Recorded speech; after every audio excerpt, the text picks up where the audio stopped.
Obviously, I'm going to talk about your transfer for your D and come on. Lawyer Kofi Amwa Esquire and Ekasen and this one do the 2 years for Yura Kennedy or Hene Agyapong as Central Russia Journey and so when an instant order 2 years for Yura Kennedy or Hene Agyapong and say or say a share will be better me D NPP among your corner coming 2028 party and Yura Kennedy or Hene Agyapong sentine say Yura Kennedy or Hene Agyapong you be you could do for so what team you face a year anas a bar a year anas expose a whole be or the 2 da na Yura Kennedy or Hene Agyapong team din kunimo sa 7-1 na je wa chere Yura Kennedy or Hene Agyapong ankasa no you could do for obetimi di NPP among your corner nim apren kunim di ama party na ma party no eso so etimi aba aban mo bi ebusu yankomo no wapa yanko ne te so do lawyer Kofi Amwa Esquire dia to dwan ye ba be transfer na ye din nsem no enso ho enkomo Honorable Kennedy or Hene Agyapong say ono nko etimi asori na wa face anas obi ana ne target eye a whole NPP government no opese obrena sekra na nka ne obetima ye bia no otimi ye na wa sori agina ho ede ama party akwama party aseme na afo se eno ka kire NPP party ma. Oh, I think say eso bia who say honorable not or hosano he puts himself or sacrificing on ekoma nipa. And it's not even just an ass issue keke.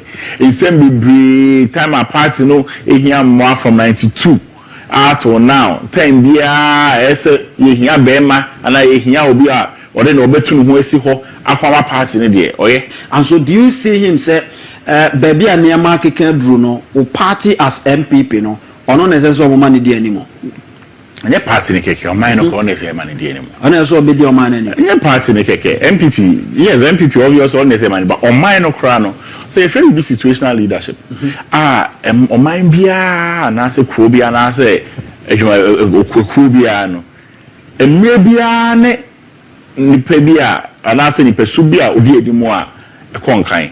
So I share Ghana, film Kuma Bimbisine, Libiano, you a certain kind of person. So this kind of person, I say, it be a president. Presidential material. Presidential material. Sebe, we are a school, a PhD, and that's why what we call some people call fancy certificates. Obi a okasa some way be on anti some way. And yes, I'm out or she and then yes, she suit say yes, the red tie. Yes, on anti a certain way. Say ukwe so you say oh na ye nneoma bi a chiche obu ho na sa na ne suti a fine bobu ho a enye sa na otie but because say bi a say the person we be man panyini no na de subi kra ne ono ya force na anti ojina ho kwa na chenchene ontimi kra nkaniti because they want to fall within a certain age to be a certain presidential material but Kennedy ni obi a o hwe na say de obi o kan okre obi a or yeah, business oriented. Our opportunities. So now na mudi nkomo and I say mo nantifa baby see the kind of business opportunities are obi hu e dem ha keke kran the kind of business opportunities are only being nkomo we say we kran AC we kran e in 2 years e be say and I be say it is obi for me AC cleaning company now o hwe AC near 500 obetime dey nya this revenue nkomo nyina sanity so me net won nkomo kran is all about business ideas. Ghana has to see in Ejuma. They say the biggest national security threat to my name is in Ejuma. So here will be the business actually near higher through government intervention. You better boy amount for can say like private businesses. I'm on my startup businesses are sustainable. Here will be a discipline or mechanical. My no crane. No my baby oh you know him say no crane. No my baby or I say ye boat near car and I say they to the etono. Ye kuzi kwa ati besi o my dey bia akwa you are twahene to be the money crown na the mindset is a chopper and let me see on about video o can say me o say ono there and I dey bia I dey na chinya ya na 90 o can say mo say me dey prayer me on position na mo wrong position na me no that dey ama mo no I don't know so this car allow this mfun sada na me yiwedi Kofi and I me yiwedi enya fe na akofa wo sofo bia me pa acho na o say ye kwa America ko adwuma no obi jeans mfun adwuma yi na dia na obi ankopa acho ma no saa suban dey say the bag Ghana dey say bi enya na wo acho pa na say nti no na mani na ama ya yo ma ya no krenim tu hi obi a kan okra obeka no say ositie enye obi ese e force no na say de suban be enye ni suban kra no by force obi the president nti yes presidential material bi wo ba bi nti onkota mo nhye no ho by force me who na statements no and me who say in statements no or say he didn't care about money, all he wanted was the victory. But so all statements no cry the first time a jury trial no jury need your decision by I can't say any final decision.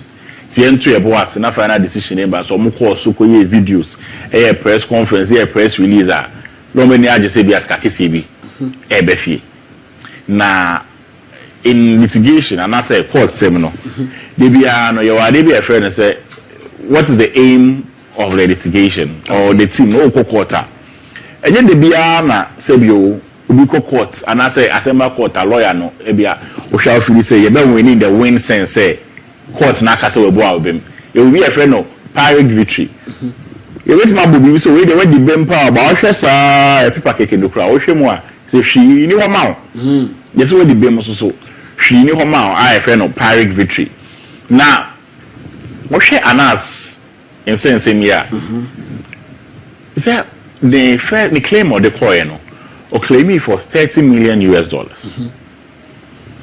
and jury erroneously gave him, and as I now we can say it's erroneous, gave him 18 million. In fact, I'm a press release here only doing it almost a file for BFN added say scanner credit demand on jury in the case of the nti nkomo sa copy nti nkaye fa bi nka ho ka judge no entina se kran san face can be kwamgu so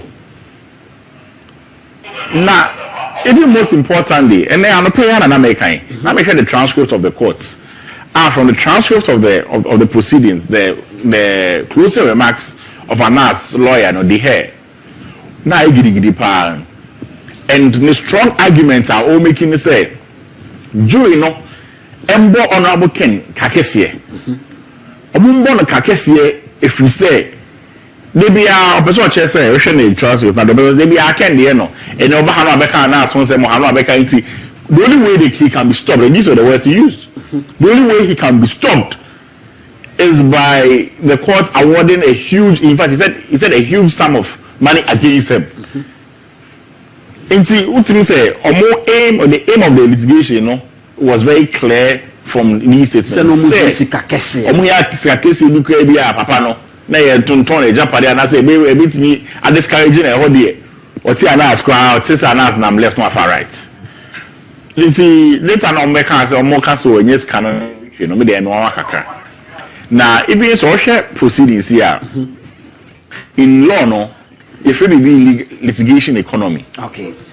Ultimately sometimes case me ba na won say lawyers ni enu obi a feel say bi akodi be mo bo timi ka say settle obi a timi ka say na make obi timi court onim say case e bi a on win but opese e bi anka scan ke ka so obetua no obetua the lowest possible obi timi court e bi a criminal offense onim say bi a offense we there e bi a na e den ya na client no kra e bi a e say e bi jail no but up the least sentence possible it's way na when it comes to some of these things. Now, maybe susu say me lawyers nso dey nkomo but the make sure documents na me susu say. And even Kennedy lawyers no, they could have still moved for the mistrial formally. Okay. As initially they would have wanted to do.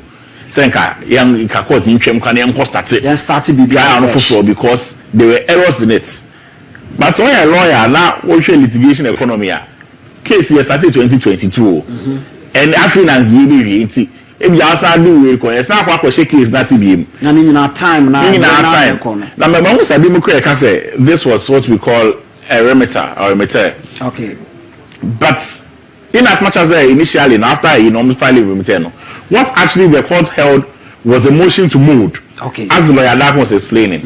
Now I come motion to mold the chair say jury no maybe omo ye no omo afamra kwan so. Okay. Omo anya no say the emra no say yenye no nti na court no ba ye hwe bibia bogu ye nti so your lawyer na o hwe sa we nyina no say case first nkofo omo pay $30 million is kakese pa jury see entry 18 but me share brand mo 18, no, there's no justification for any of them because first of all, the actual damage, no, it's like an as better say, oh, also I can't say actually, oh, I can't say it now. I say now I can't say no. I affect you. Say me. Now can we be our deal be? I found back. When I say be a general, can be a affect you? Say. I'm now with man. I'll be wait man check. And then wait man check. No there. Wait me from now. It's a man you just man say if you are able to prove actual damages, then you can only be awarded nominal damages. Nominal damages and the maximum is $500. Okay. And now say when it's me and actual damages, so yet me consider punitive damages. Punitive damage is say we actually say wabo be abo kan nyina no. After you say about card ya twa so. Say the be ya wonye biem. Say be ya wonye biem. But so you back when it's me and say they see coin no. It affected the business and it affected the say there. And there was this actual harm there and a punitive no young okra and I say $500. So as a smart lawyer no, you may look at the situation and say going for a trial de novo no. Maybe a home here, let's go $500 there. Yeah, no $500 a car or a boy in his transport. And in the BBR and say what kind of proceedings no crana. You should be in defamation, you frame say people are actionable per se. Okay. Actionable per se, say can say defamatory comments, you know. In this instance, the law says it's actionable per se. And no is different from the people who are so proving harm. Say a how in a certain way. Okay. And second, you decided defamation. I say the case can no. Okay. Until when was honorable imputations on him say he was a criminal. Yeah. And no crime now. Maybe it's only the $500, no, because this is a matter of that's the standard is actionable per se. It's actionable per se, no, crano. You don't have to prove actual harm. So can you say actionable per se? Can't go because when it's one proving harm, yeah. But actionable per se, no. What can't you say or a criminal, no? Ubiana ne delia ni pan me say a criminal to do say criminal, no. Social processes now. Well, I say. Honorable, I think the honorable's lawyers did well, even in their defense, because they made it clear, say, once in New York, in Jersey, you know, the standard for if you are saying because of be a criminal, the person should have that pronouncement should have been made by a court of competent jurisdiction. Okay. Now, even here in Ghana, no, we share defamation case now Ghana, no, and then someone judge now discussing and he pointed to issues that pointed to analysis criminality. Okay. Just that we need a civil matter. It's a criminal matter. No, I say he has been found guilty of a criminal offense. Okay. So you can't say that therefore he's a criminal. But Ghana judge no crown, he pointed everything, say, but the facts before him, the border on criminality and what he has done is criminal. Yeah. But as I'm saying, you know, in Jersey, on per se, we pronounce it as say I could through a criminal trial, not true criminal trial. And I say okay, and they are guilty of a crime in Tibia. Yeah, they went to jail and they are final. That's when you can call someone a criminal. Okay. So just based on these borderlines, they were now able to show that okay, then that comment was defamatory. But as I said, when it's when prove actual harm, yeah, and can you say I think we are actionable per se crowd, yeah. And then zero crowd. And I think that the lawyers did well in, I mean, as I said, the litigation economy. Say, because starting to be de novo. Now, the company and trying to say, and then try out. Now, yes, I'm for new jury. Jurors used to cross among your lawyers. In Sabia, to say the women quite a mistake, because you say, no, if you cry now, no, so won't send me brains. Anyway, we know. And I mean, the most important thing, and I think, the most important thing is, say, okay, work or any case or US, no. The crux of the case, the facts that gave rise to this case, all the issues in the case, happen or Ghana. It is all per court, Krana, who is seized with the proper facts, understanding, and context to make such a determination of defamation. A court now Ghana. Okay. Now court now Ghana also made it very clear. Say those comments, no, they don't meet the standard for you to say that you were defamed by Kennedy. So I could now walk away back $500. We share the lawyers. Now lawyers no standard no crime about catch $500 because lawyers we are charging per hour. Into legal team, no. Yes. legal team, I don't know his arrangements, but I know like mostly they charge per hour. And per hour, maybe a lawyer, maybe 1 hour, no can just have $500, no. It is harder, no can cash $500, no. And two, when it comes to whether or not you've been defamed or whether or not those comments were defamed, defamatory, even though they may be two conflicting decisions, the court in Ghana will be better placed to tell you that, or to say that there was no defamation because they are seized with the right context, the right facts, and the right understanding of the issues to make such a determination. So really, I mean, if you say a Kunima honorable Ken, maybe I say could try $500. $500 will be after $500 then we cry the moment you will meet you. And don't cry, no cry, and you cry. I don't know Casa and can be more than 50,000 because right, I was any people quoting in your lawyer Kofi Amwa and a job in your chance and a fee. Then some would order to Jano, your day at home and come on, you know, come okay. Until the woman said, you were Kofi Amwa, some no candy.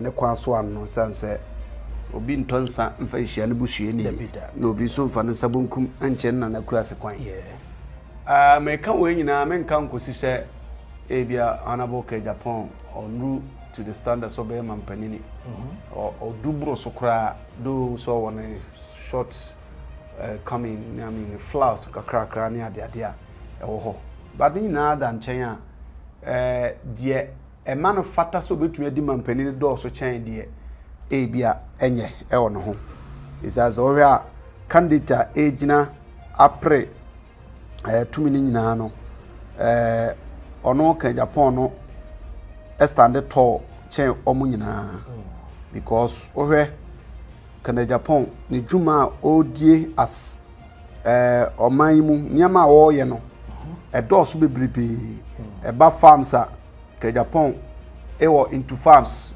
eba a co-store or into co-stores. Yes. As you see, I'm no kase currently Agyapong the leading and that's why the co-store na pioneer the beneficiaries one. Yeah.